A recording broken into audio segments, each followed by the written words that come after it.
Olá, César, tudo bom por aí? Ô, Thalita, boa tarde às amigas e amigos do programa também que nos acompanham nesse momento. Boa tarde, César.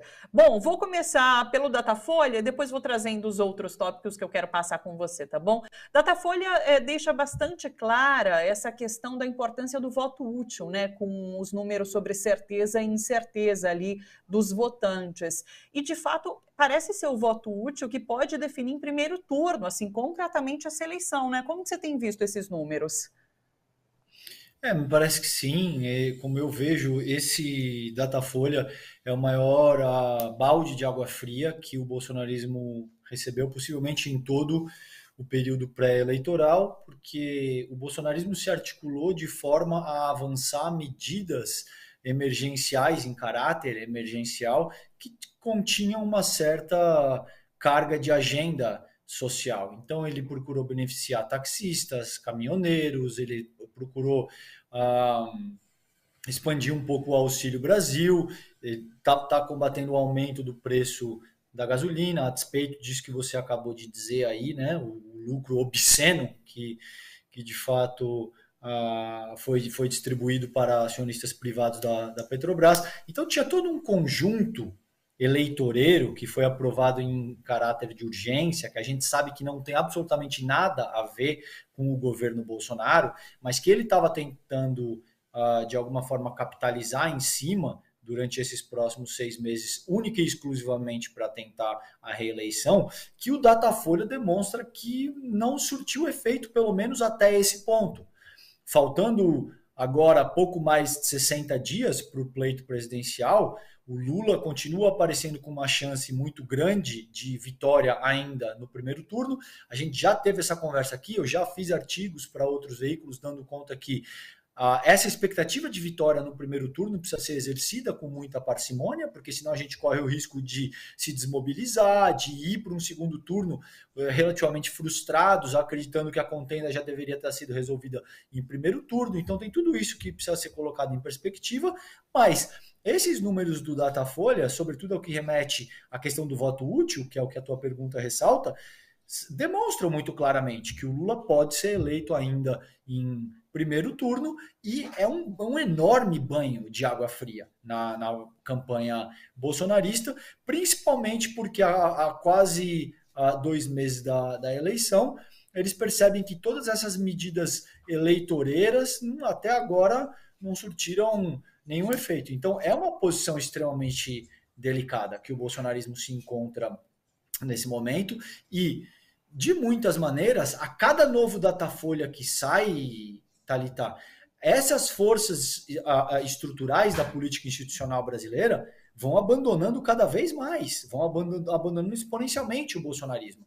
Então você vê a USP fazendo carta em defesa da democracia, você vê a FEComércio aderindo à carta que a Fiesp, pasmem, fez em defesa da democracia, você vê o Janones mandando mensagens públicas de adesão à campanha do Lula, enfim, tem uma série de coisas que vai ficando insustentável segurar o bolsonarismo. E isso, de muitas maneiras, é um golpe duríssimo para os intentos de reeleição do Jair Bolsonaro, sem dúvida.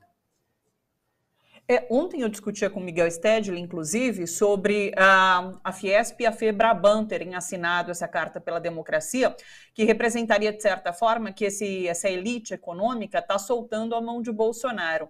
E a pesquisa hoje também, ontem, Datafolha, dá alguns indícios, né? Porque Lula avançou entre homens e entre os mais ricos, né? Então, Lula tem adotado um caminho interessante nas conversas que tem feito com empresários.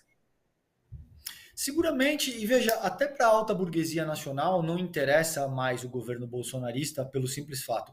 O governo bolsonarista ele é tão inepto, ele é tão disfuncional em ampla medida, que ele não é bom para o ambiente que essa alta burguesia precisa para concretizar os seus negócios, entende? De muitas maneiras, o ambiente ideal é um ambiente de harmonia institucional, previsível, no qual as pessoas entendem quais são os termos e conseguem fazer um planejamento de pelo menos médio prazo para realizar os seus investimentos, enfim, para tomar as medidas que devem ser tomadas. O governo do Jair Bolsonaro, na tentativa de dar uma sobrevida ao próprio bolsonarismo, teve que radicalizar tanto as medidas e os discursos que se tornou disfuncional. E tem a adesão hoje de 25%, 30% da população que se identifica sobretudo com o elitismo histórico-cultural e com o dogma religioso, que foram duas dimensões que a gente já explorou juntos aqui no programa. Então, de muitas maneiras, o empresariado, a alta burguesia nacional já percebeu que o governo Bolsonaro se tornou disfuncional, já percebeu que o governo Bolsonaro não tem o apoio do Império Americano, já percebeu que, de muitas maneiras, o que de alguma forma ainda sustenta o bolsonarismo de pé é a atuação do PGR e a atuação do presidente da Câmara dos Deputados. E essas duas figuras têm interesses muito específicos, muito peculiares para continuarem alinhadas ao próprio bolsonarismo.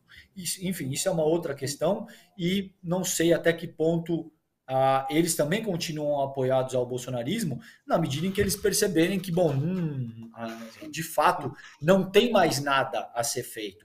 Nesse momento, por que eu te digo que esse Datafolha é um enorme, possivelmente o maior banho de balde de água fria que o bolsonarismo recebeu? Porque eles tinham a expectativa, depois de organizar essas medidas eleitoreiras, de que, bom, a diferença que em junho era de 19, 20 pontos, deve ter caído para 12, 13 pontos de vantagem para o Lula. Isso significaria que o ritmo de recuperação bolsonarista talvez tivesse fôlego para pelo menos ir ao segundo turno ou para pelo menos equiparar o jogo ainda no primeiro turno. O que esse Datafolha demonstra é que não houve oscilação nenhuma. A coisa continua fundamentalmente no mesmo cenário em que ela estava antes desse anúncio mais efetivo dessas medidas eleitoreiras. Isso significa que não pode surtir nenhum efeito nos próximos 2 meses? Não. Algum efeito pode ser que essas medidas tragam para o debate eleitoral. Mas, em ampla medida, significa que o tempo do bolsonarismo agora é extremamente curto e que não tem nenhuma alteração nesse cenário, nessa pesquisa do Datafolha, demonstra que, de muitas maneiras, o bolsonarismo está absolutamente encurralado e vai se ver daqui para frente, ele está cada vez mais isolado, principalmente considerando essas dimensões mais estruturantes da política institucional brasileira. E por conta disso que, inclusive, Bolsonaro talvez veja a eleição como um plano B, né? O plano A dele talvez seja outro, é realmente atacar o processo, é melar a eleição, enfim.